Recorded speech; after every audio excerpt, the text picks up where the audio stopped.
Welcome to After the Vows, a podcast from Christ Community Chapel about the challenges that show up in marriage after the honeymoon ends. I'm Joe Coffey, and together with my wife Karen, we will gather in each episode with some friends just to talk about the real issues that happen in every marriage. I hope you'll join us. Hey everybody, welcome to this episode of After the Vows. Today, our topic is when life gets hard, when unexpected grief enters into the marriage and what to do then. So let me introduce my guests for today. I have my lovely wife and co-host, Karen. Hello. And then our friends, Ken and Jamie Prabucki. Hello. Hi. Thanks so much for joining us. How long you guys been married? Go ahead, Is this Ken. a test? We've been married for 17 years. Okay. Yeah.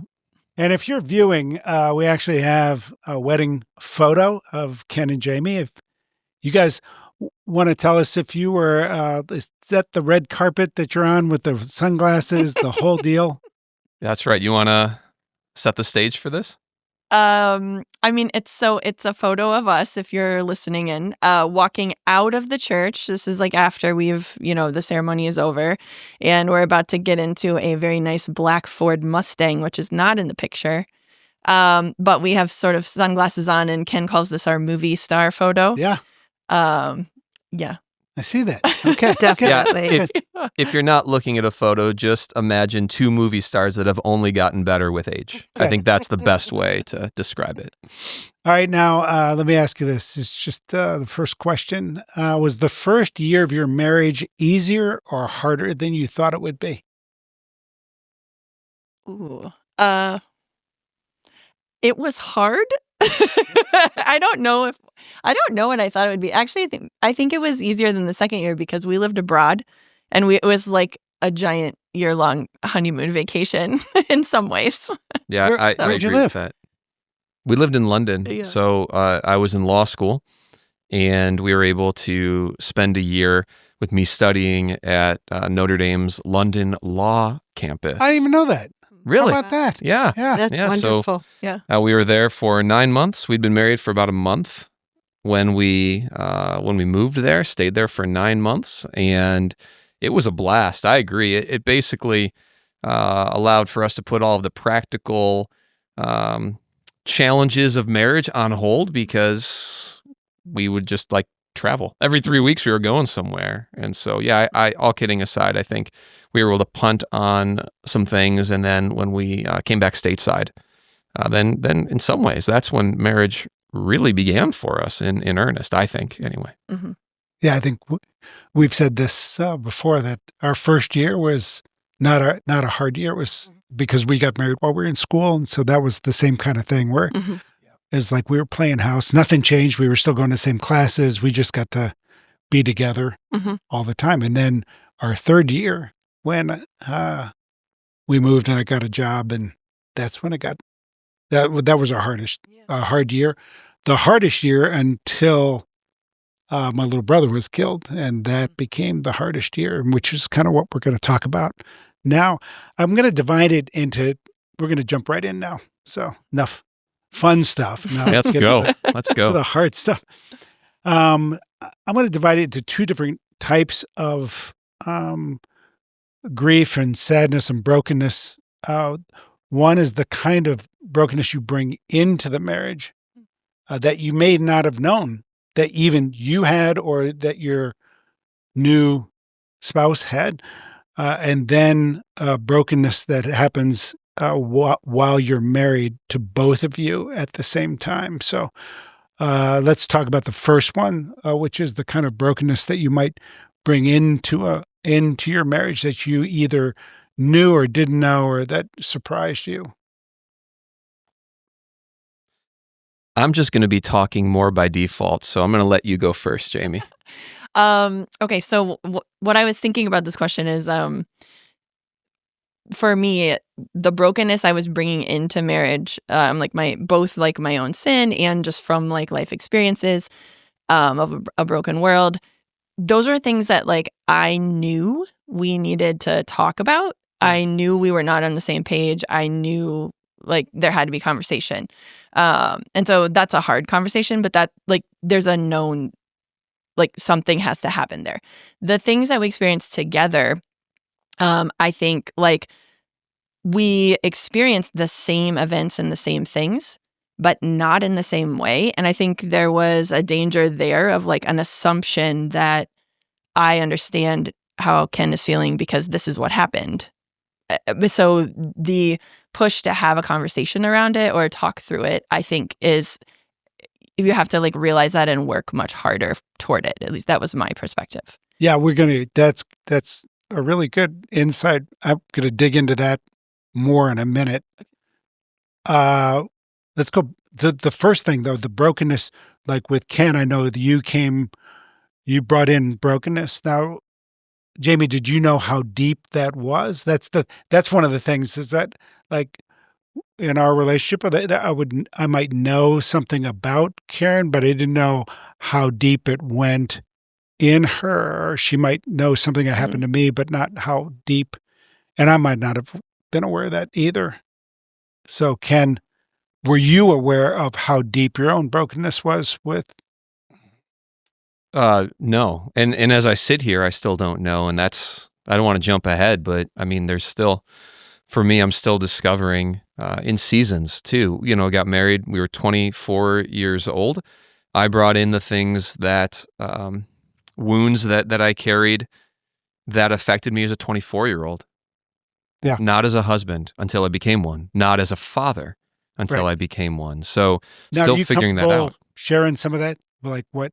I'm an open book, Joe. Okay, your particular brokenness started with your dad leaving, or at least what I know of it. How old were you when your dad left? I was 10 years old. And so my first 10 years were marked by fear.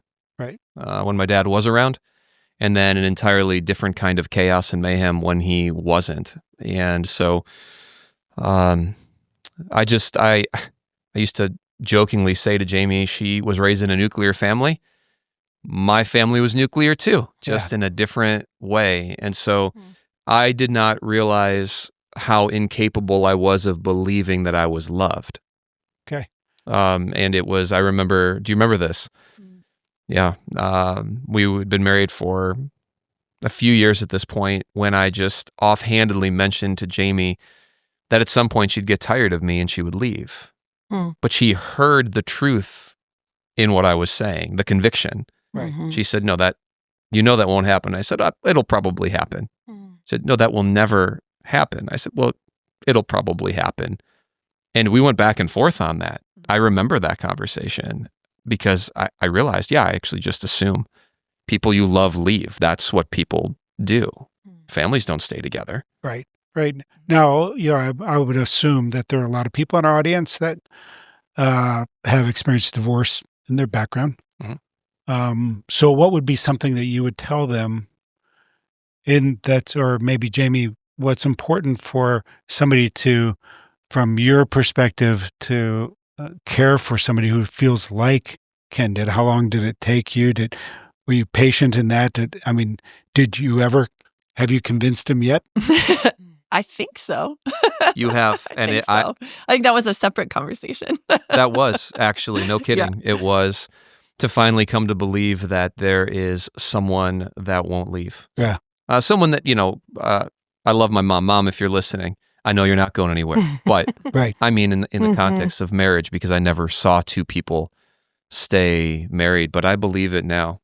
But I also... now were you, like, I know my dad's dad died when he was 5. And I remember my dad telling me one time, it was kind of a surprise. He said, sometimes it's better to not have a dad than to have a bad dad. Because he always wanted to be a dad. He was a great dad, but he had no memories of his dad because his dad died when he was young. But he was saying it was better. He knew people with bad dads and that did more damage than growing up without a dad.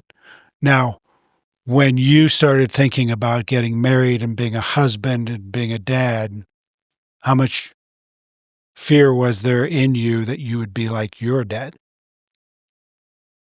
It's a great question. I think I had resolved to just not be him, period. Right. Just the opposite. which I didn't realize until much later is very different than doing the right thing. Doing the opposite is running from something and trying to create what you believe the right thing is because you never saw the right thing modeled. Right. And so I was doing these imperfect kind of imitations of the polar opposite of my dad. And this is really, I would just say this too, to the question you asked a minute ago. If you come from a broken family and you're married now, you need to understand that your spouse cannot bear the weight of the expectations that you often put on them to be what you never had. It's unfair. It ultimately will break you. Only Jesus can withstand the force of that expectation. And a lot of folks that come from healthy families could put that expectation on each other, but I think it is often more pronounced when you're coming from a broken family, because Jamie was my Jesus for the first few years. We had that conversation too. And I love you, babe. You're not Jesus. Nope. You were never meant to be. And I expected so much of you. And I think, and I know we'll get into this, that is in part what made our journey through infertility so difficult, because it was shattered expectations that I held of myself and what our family would look like, and yes, of Jamie, as unrealistic as they were, as unreasonable as they were. I was asking you to be something that I never should have asked you to be. It was terribly wrong. Okay. All right. Now, one more question before we get into that area. Jamie, like you had mentioned, I mean, you brought your own hurts and whatever into the marriage, but they doesn't seem like they were nearly as pronounced as Ken's. Did you ever feel like there was an awful lot of healing that needed to happen with Ken and you were not being tended to and your healing wasn't?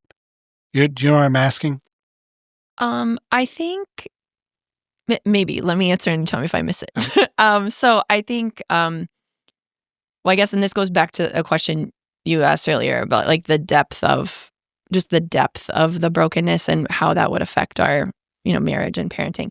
I think that for me, like conceptually, that was something I was like, oh yeah, this is like, there are going to be things that are hard about this. But for me, it was more about like growing and learning how much that is a lens through which Ken both processes and experiences everything. Right. And, we have 3 adopted kids who like see their birth families in some degree, but even things like things that, not to throw around a buzzword, but it's probably fair to say there's some kind of triggering thing. Like for us having a birth family visit, like I worry about the kids, then I worry about Ken, because also that's all related. Like it's all interconnected in some way. And so that's a lot, I think. So it was a journey too of like, of learning Ken more and more. The depth of, Yes. And I think, but also Ken has learned himself better, which I think then I learn him better because he's learned himself better. And I would hope that's true of me too. I don't know. Yeah, I would think so. Good. Yeah. Okay. Now let's get to the, okay, so every couple, I think, brings in their own brokenness in one way or another into the marriage, but then there are certain things that happen while you're married. For you guys, at least the pain we're going to talk about is the pain of infertility. Tell me about what that was like. That seems like a slow, there's stuff that's sudden, like my brother's accident.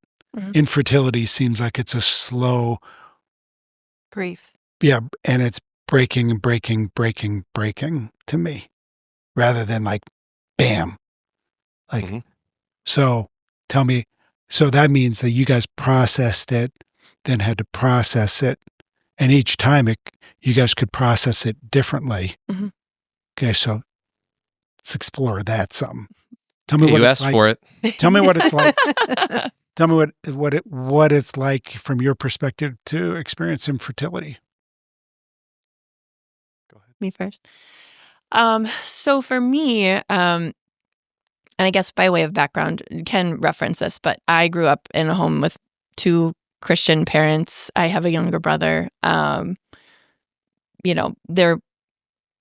were a slew of different things that, happened in our family. It wasn't perfect, but it never even occurred to me that like my parents would not be together or that I would marry someone and maybe not be with them. It wasn't a thing. It never occurred to me that maybe my parents didn't love me or honestly even, yeah. And so even like when I thought about our family, and actually we have this book from when we were dating of like this list of things we wanted to do. And one of those things was to adopt kids. So in my head, my family was going to be a few biological kids and a few adopted kids, and we would have some kids and have a family, and it'd be great. And that's sort of, my parents never adopted kids, but we took in some people who lived with us for a while who just are by default kids. It's just how my family was. So I never felt a need that I was going to rise and fall on having a biological child. But I knew that for Ken, and not that this is right, but that in his head, to prove that there was not a genetic like replica of his dad going over and over again, having a biological kid was going to be really connected to that. So for me, I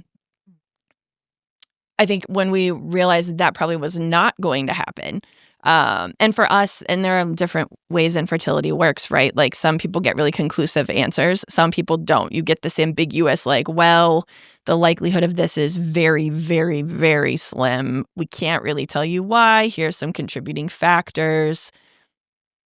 And that's sort of its own dangling kind Right. of thing, because then it's like, okay, like, so from there, you really have to like, it's because it's undefined. I think the choice to move forward with some other thing or to really grieve it as a final this is the thing is difficult. And so that was, I think, where the conflict was happening for us, because I was ready. Like I heard that and I said, okay, this is not a thing. This is not a thing that's going to break us. Like I don't need a child to be a biological child. What is the next step for us? We wanted to adopt. Let's adopt. But it took Ken longer to get there. So for me personally, a lot of the grief was in that in-between time where I had gotten to a place that Ken wasn't yet. And I feel like we had a lot of conflict in that place. And I don't feel like externally I had a lot of good supports for that. Because we were getting a lot of pressure from our families to have kids, but no one really asking how we were doing or why. Or people are really pushy about that. And I didn't feel like we just didn't talk about it with other people. Or I didn't. Well, what you brought up is a really good point, just because I think so many people, if couples are listening and they haven't gone through something hard yet, I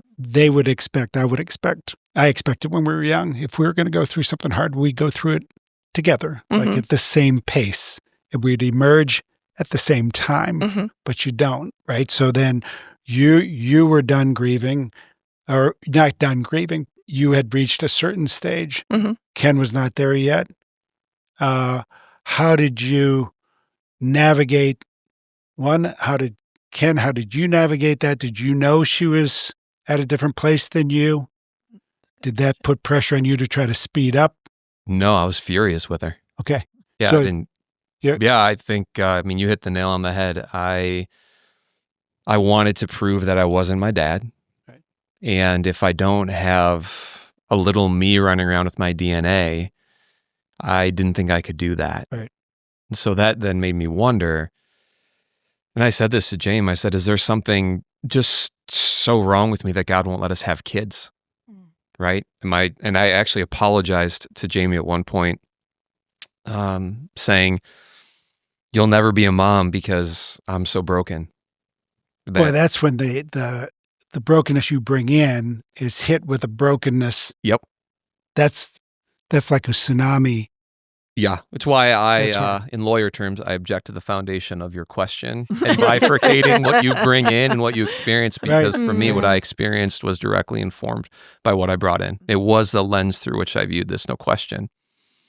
And I was so angry with Jamie for being willing to accept this and not go to the mat and get more answers or try harder, whatever that looks like. And it drove such a wedge. I drove such a wedge between us. And I've talked about this a little bit in other contexts here at the church, but I was just so incredibly self-consumed. Yeah, but I would think that's the biggest danger of experiencing pain in a marriage is the anger that can come with the pain. I mentioned it in a sermon not too long ago that anger is a secondary emotion, but pain is the first, is the primary emotion. I know with my little brother, I was so angry too. And I wasn't angry at Karen, but I remember thinking, I was angry enough to say, I don't know if I'll ever laugh again. That's tough. If I'm dark, if I'm angry from now on, I don't know what to tell you. And I was just going, gosh, that was awful. But yeah, so anger, but your anger happened to be targeting Jamie. And God. Yeah. How dare he Right. not even give me a chance to prove that I could be a better dad than my dad was to me. And I'll also say this, it's a funny thing and often a hurtful thing when it comes to parenting and when it comes to trying to get pregnant. The entitlement that so many people feel to speak in, to be helpful when they're not helpful at all. Yeah. I'm just going to say this: if you're listening, if you're watching, be so careful with even the most well-intentioned bits of advice. We had somebody tell us at one point, just eat a lot of kale and you'll get pregnant. Yeah. And you think about something as funny as that, what's actually built into that is you can do something about it. Just try harder, eat more roughage. But even the arrogance, I'll use that word and I mean it, the arrogance to speak in. And I think for us, God has used that. We are much slower, I think, to speak into other people's circumstances because what right do we have? But everybody had an answer. One really good thing that comes out of somebody going through pain is usually they come out with real compassion and not. Now, Karen, I know you are a fan of. Yeah, I was thinking about, first of all, Ken and Jamie, thank you so much for being here, and thank you for your honesty and your vulnerability with us.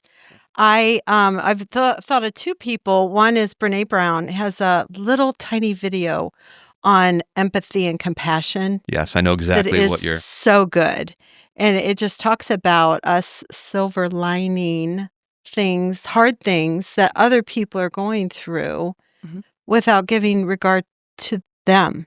And I think that's what you're speaking to. Because you want to try to make them feel better, but it's so terrible. Yeah. We just did, I just did a grief workshop about a month ago, maybe a couple months ago here at the church. And I went through and I invited the room to share the dumbest things people have ever told them.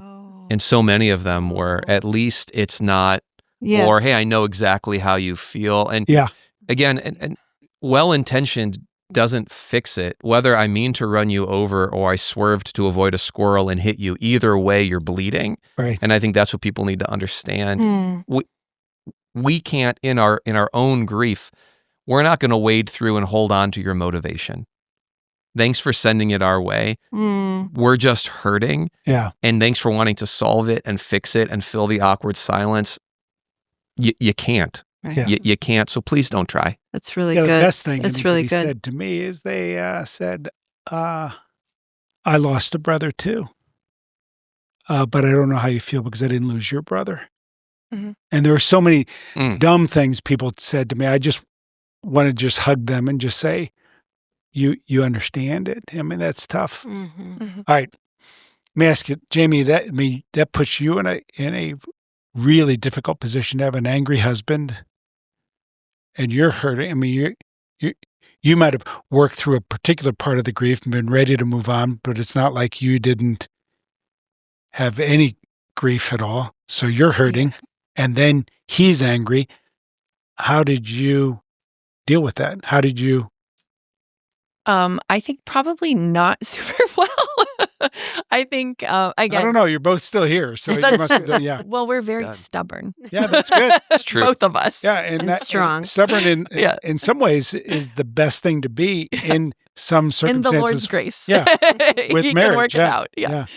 Yeah. So I think for me that was a lot of and again, I think I would have probably processed it better had I shared it with anyone and had just, someone to listen.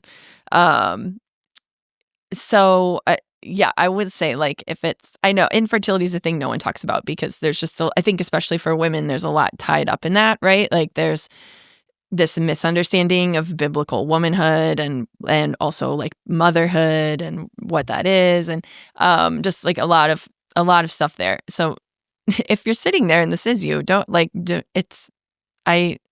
don't hide in that. I guess this is a pretty common thing actually, unfortunately, in the brokenness of the world. So I would say that. But I think for me, it was just like I am grateful that I do feel like we had a good church family at that time.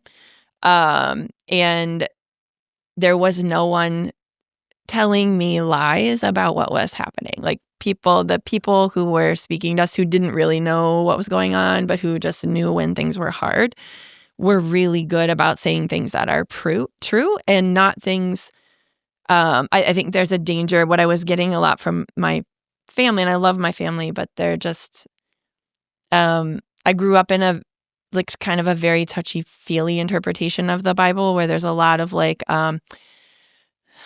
I wouldn't call it totally prosperity gospel, but it's a little bit like that, right? And so I would get a lot of, but God has this for you. Things that God actually hasn't promised me.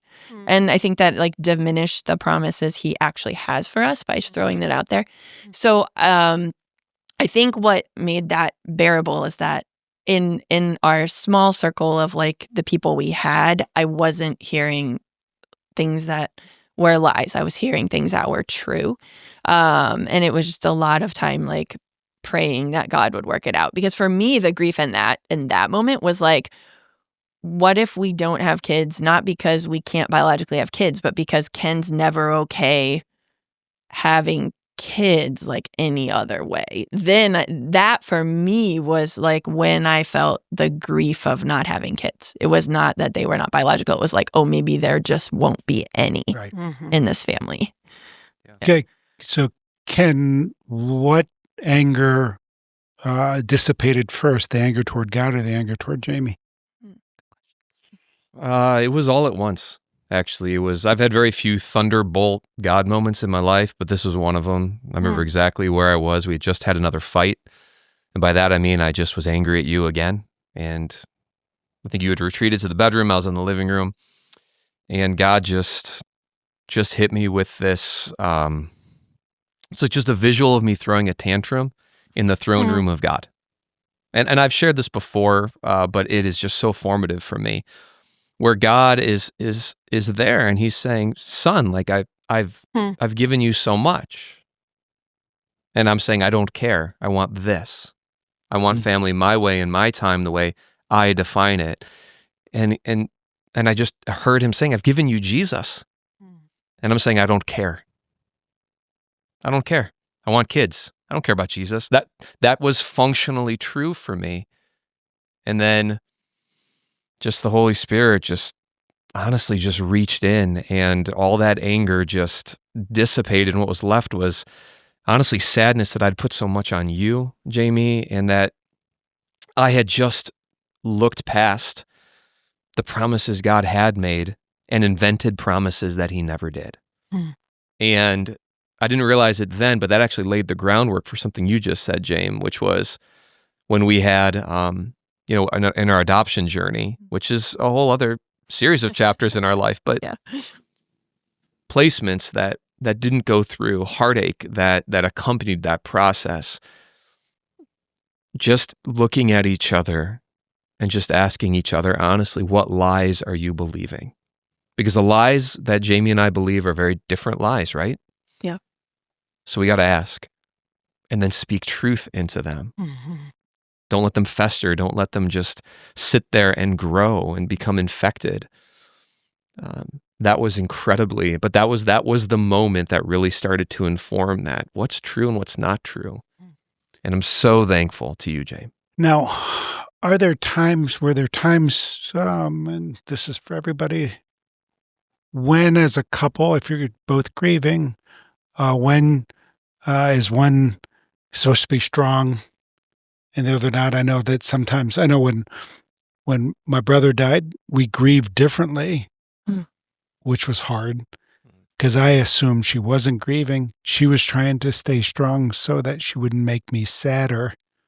So instead of communicating, I just misinterpreted different things.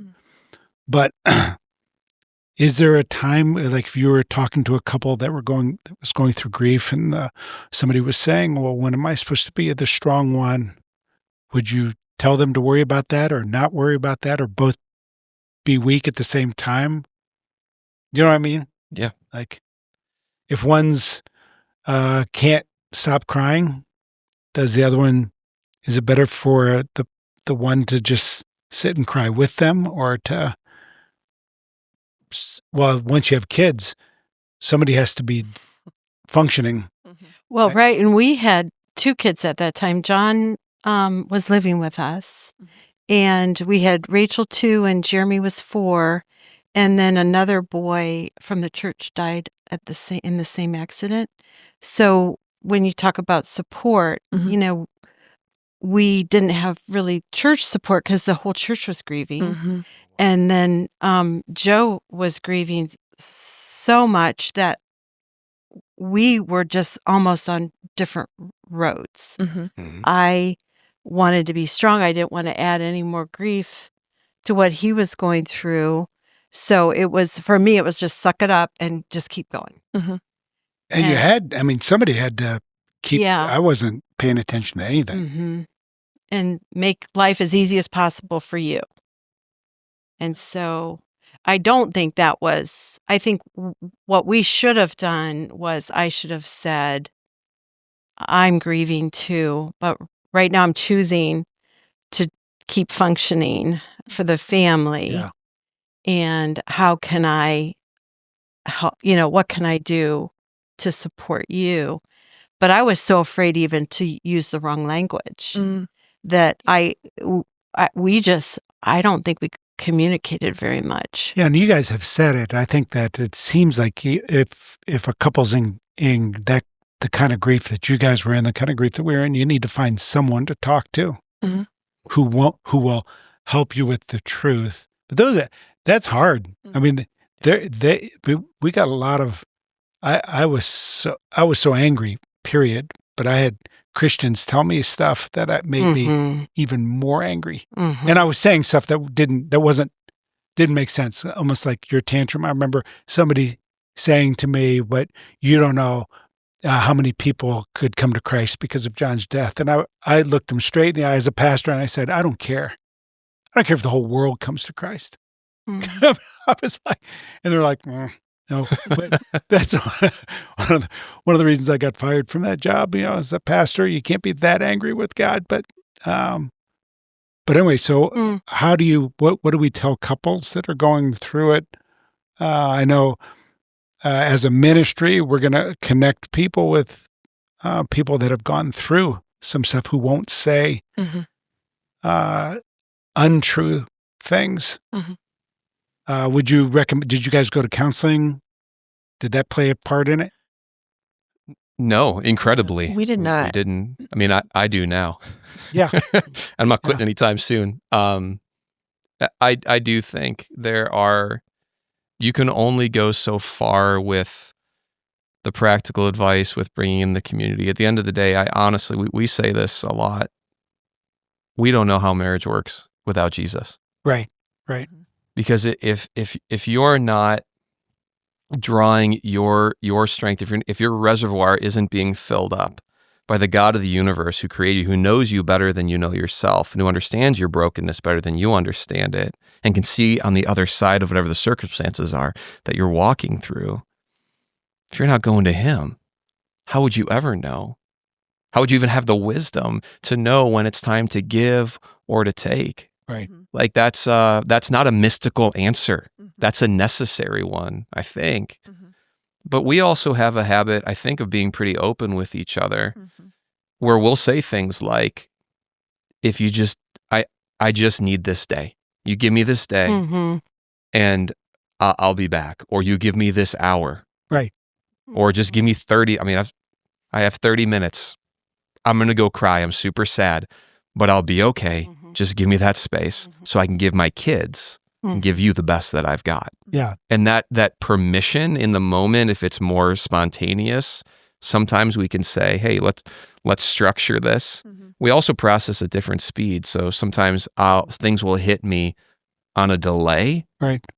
And I think that's God's grace, that we're not traveling at the same speed, because then we can actually, it's the flip side of the difficulty of not moving at the same speed. Right. If you're at least in tune with one another, you can be there. And then when you're weak, they're there. Yeah, that's really good. That's really good. Yeah. All right, last, I don't know if this is the last question or not. Either of you struggle with deadening your pain in an unhealthy way? I mean, that's one of the dangers, I think, too, that you're trying to get out of pain. Like, so if you choose, there are a lot of bad ways to get out of pain, and that introduces a whole nother set of problems into a marriage. Either of you struggle with that? Not at all. Zero. No. You didn't. That's James. good. Yeah, isn't that great? No. Yeah. James, what would you say? I mean, I feel like everyone does that. Yes, but yes. that's maybe overgeneralized. Yes.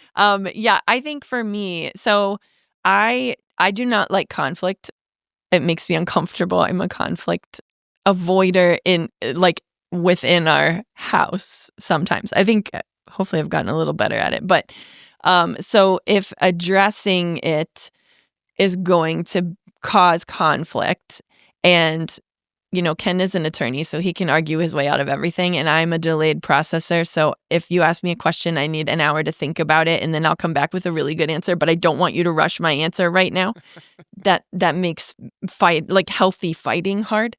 So yeah, I would say for me, it's just like, can I go, so I don't have to address it. I can just work more. I can come up with more projects. I can help more people. I can ignore it real good till I'm blue in the face. We should be really good friends. Yes. Great. That's exactly what I do. Yeah. I'll run to comfort. I'll run to just unplugging, which is probably on the healthier end of the spectrum, but can be super unhealthy. I don't know. You could tell me if I don't feel like I'm unavailable to our kids. I probably shortchange you, and I have to work really hard in tough seasons even now to make sure that Jamie gets my best after the kids go to bed. Because what I want to do, honestly, is fry up a couple eggs and toast and disappear downstairs and watch something on Netflix. And I have to just fight to be present, because comfort for me is the ultimate escape. Just turn something on, tune it out, and leave me alone. Yeah. And on the spectrum of kind of self-soothing, both those things I think are pretty healthy as compared to what's out there. I was thinking more of Southern comfort, not that kind of thing. Netflix. So that's a good thing, I think, because you have a better chance of having a rhythm of coming out of that and re-engaging than you do if you start to really struggle with an addiction that can get there. Well, thanks so much. I mean, Karen, thank you guys. Thanks for being vulnerable and sharing with us some of your journey. I think it's been some great insights on how to deal with the pain that we bring into a marriage and the pain that we experience in the midst of a marriage. So thanks again, and really appreciate it. Love you guys. Thanks. Thanks for having us. Thanks for joining us for this episode of After the Vows. If this hit close to home and you want to know what your next step could be, your next step could be just a conversation. We always think that it's good for you to connect with somebody who might have a little more experience, a little more insight. So we've set up marriage coaches, and there's no curriculum or anything, and there's no long-term commitment. It could be just one meeting, could be a couple of meetings. but you can sign up for that. That would be great. Another possibility is if you want to grow spiritually or through your marriage, there are other episodes of this podcast or other podcasts that you can access through our YouTube channel or our church app. But you're welcome to access all of those. But we're so glad you joined us for this episode.